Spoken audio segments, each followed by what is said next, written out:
Uh, Magandang hapon mga kagimat. I-share ko lang sa inyo itong aking mga na-koleksyon na mga mutya o pangil ng kidlat. Hindi naman kasi lahat na kahogis ng pangil ng kidlat na napulot mo lang kung saan saan na bato, nakahogis ng pangil ng kidlat ay sasabihin mo ng pangil ng kidlat. Ang kidlat na tinatawag ay nagbibigay ng 1,000 voltahe ng kuryente. At bago kidlat, kulog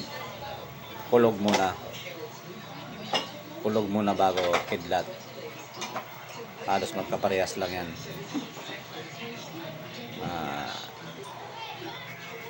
Dalawa na yan, kulog, kidlat.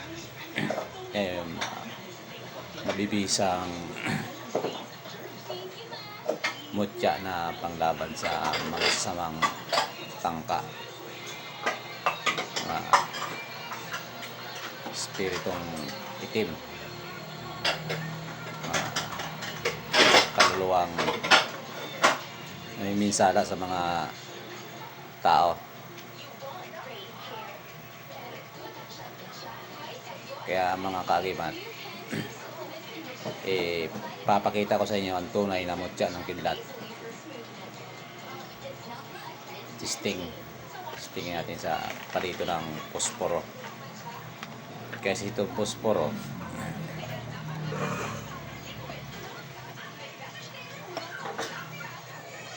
madidetect dito yung kuryente ng kidlat. Maraming klase ng mutya ng bulalakaw.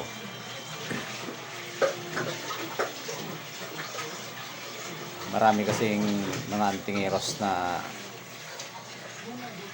mas hamak na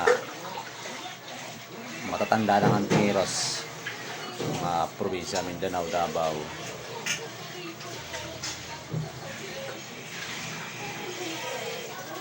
Yan, mga matibay yung mga antingeros yan, kaya sila ang mga pinakamaraming koleksyon ng mga mutya pangil ng kidlat. Dalugdog, mga tumitisting ng mutya na pinapatunayan nila na pagtunay kumukulo sa suka. Hindi yun ang pagtesting ng tunay na, hindi nababase doon ang pagtesting sa mutya na kumukulo sa suka.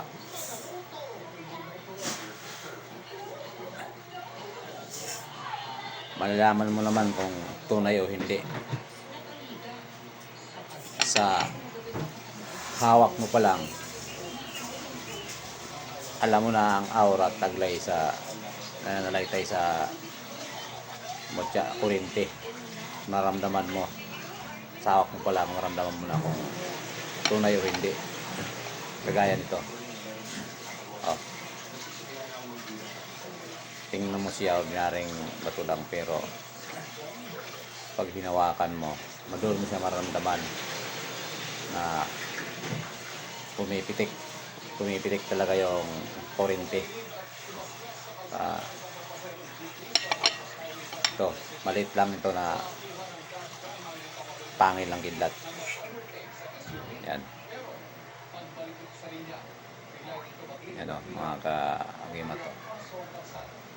Kaya sabi ko lang yung tunay saka yung mga hindi tunay, kasi may mga ordinaryong bato lang naman, may mga ordinaryong bato lang na akala mo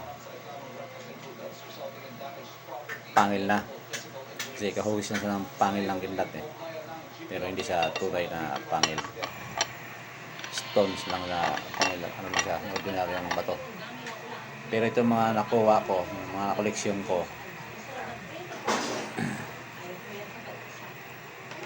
talagang makikita mo siya na yan.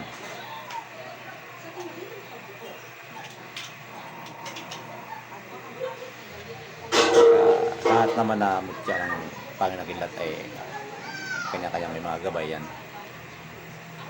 Mabubuting gabay na mga anghel. May mga gabay dito.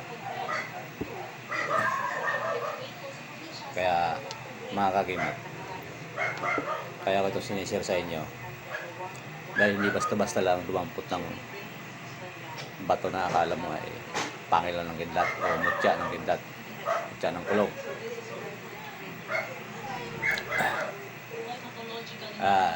Testing ko sa inyo, ipapakita ko sa inyo sa palito ng posporo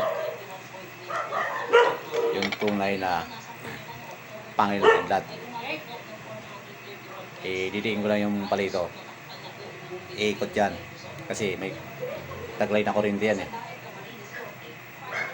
ayun o. Oh.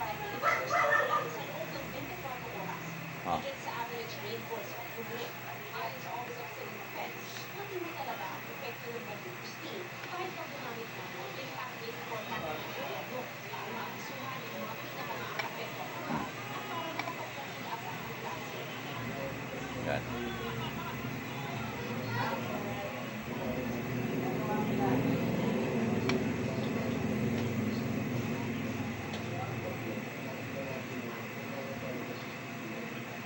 Kaya isang pagkalawin ng palito.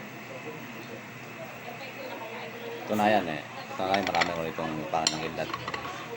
Ito, testing natin to. Malit lang siya pero talagang ano talaga siya. Yan siya. Oh.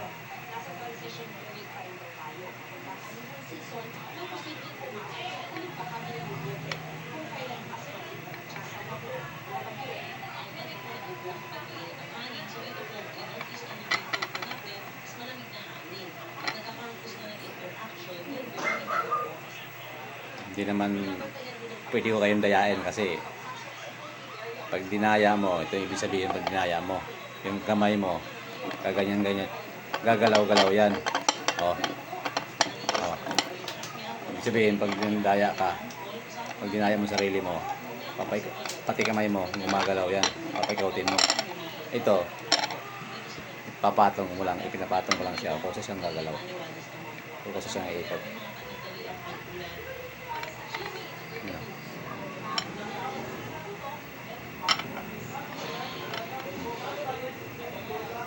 Yan.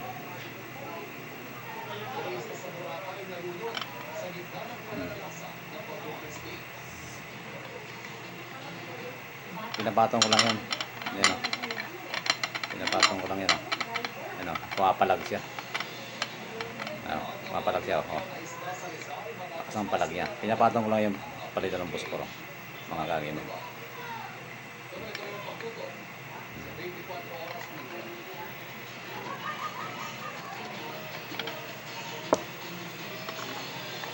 Ito. May akong koleksyon dito na kotya. Ayun o. Papatong ko lang yan para ito.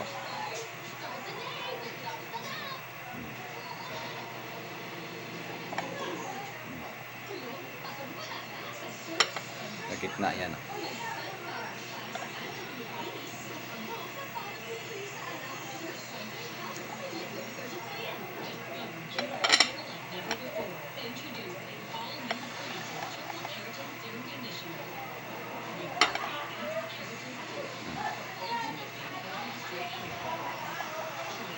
Papalag siya. Yan. Yan. Ayun o. Parang ngalay nga kasi pinipigilan ko yung posporo. Ayun o. Oh.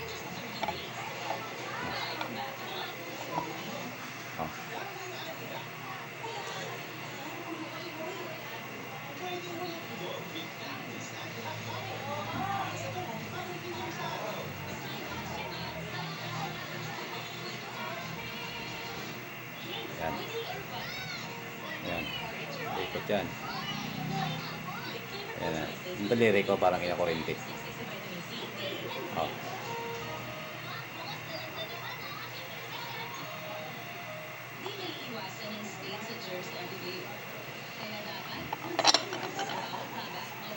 Kaya mga kagimat, sa totoo lang tayo. Kasi mahirap yung testing ka lang na dadayayan mo ang sarili mo. Kasalanan sa mga tao yan. Pinapaniwala mo, hindi mo naman totoo yung mga ginagawa mo. Kaya, pinapakita ko lang sa'yo mga kaigimat. Mga entingeros, alam kong marami kayong mutya. Pangil lang kidlat. Bilib ako sa inyo.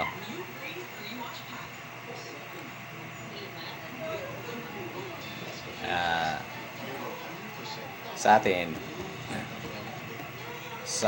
kahit sa atin sa umpisa, kakaunti ang ating kakayanan, kaya natin magpalago sa sarili ng kakayanan. Hindi yung andun ka lang naka-stili sa number 1 na kakayahan mo na andun ka lang na hindi mo kaya makipagkumbate sa mga kalaban.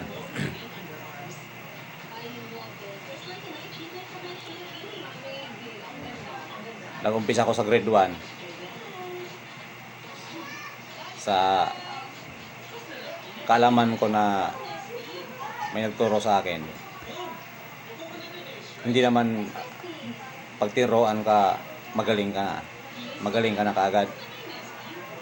Ikaw rin mismo sa sarili ang magpapalago at magpapagaling ng kakayahan sa sarili mo.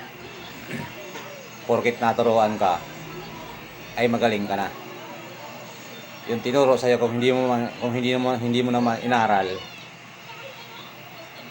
hindi naman lalago ang kakayahan mo sa sarili mo kung hindi mo aaralin yung tinuro sa iyo. Pero sa madaling salita, malaking bagay 'yon na may nagturo sa iyo. Dahil hindi naman lahat na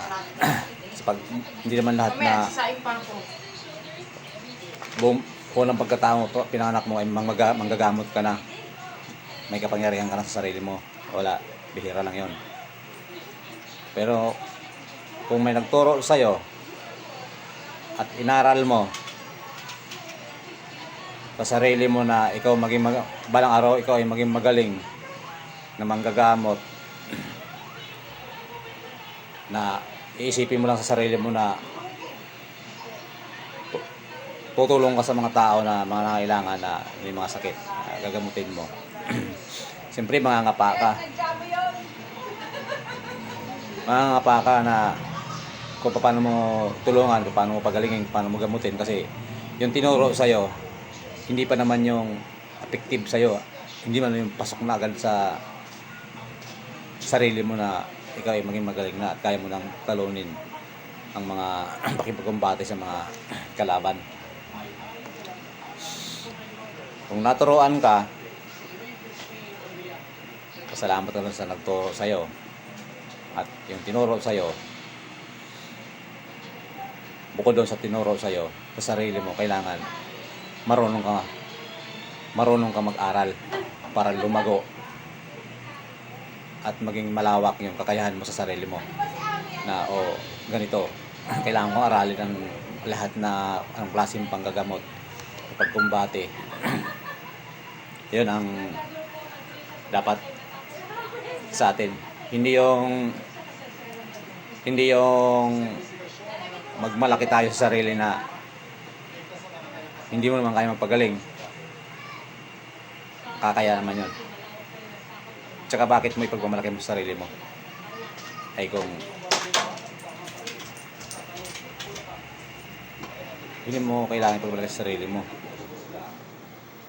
hayaan mo ng mga tao na ipagmalaki ka, na ikay magaling na makakatulong ka manggamot sa mga tao. Pero mga kagimat, ako hindi ko pinagmalaki ang sarili ko. Marami ako na enkwentro. gumagaling naman sila at salamat at gumagaling sila dahil sa paniniwala. Sa paniniwala kasi ng tao yan eh. Talagang malakas ang paniniwala mo, gagaling ka. At kung ikaw naman,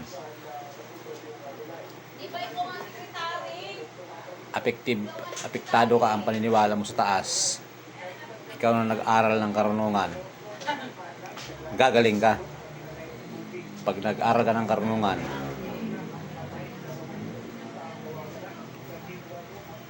kailangan dala mo puro lang sa liwanag.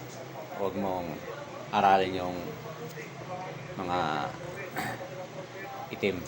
Kailangan yung liwanag lang. Kadiliman, huwag mong aralin. Wala, sa liwanag ka lang. Yun lang aaralin mo.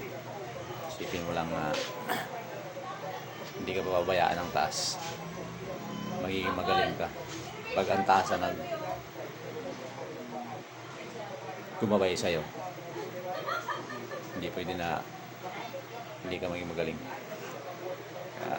Sinishare ko lang sa mga kagimat, yung mga nakoleksyon kong pangilang kilat, mutya na kilat, kay proteksyon sa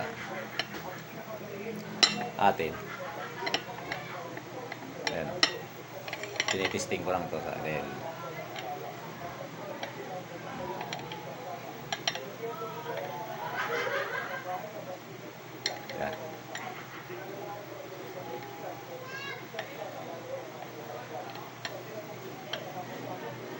Sabihin niyo kasi iniikot ko yung posporo. Kamay ko nga ang nadadala. Nadadala ang kamay ko sa pag-ikot. Oh, ayan oh. Tinatangay yung kamay ko pag-ikot. Dahil pumapalag talaga siya. Dahil taglay ng lakas ng kurente ng pangyarihan ng kilat.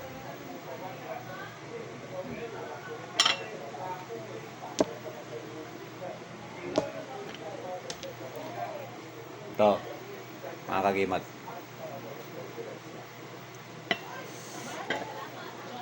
Tested natin ito sa palito ng posporo.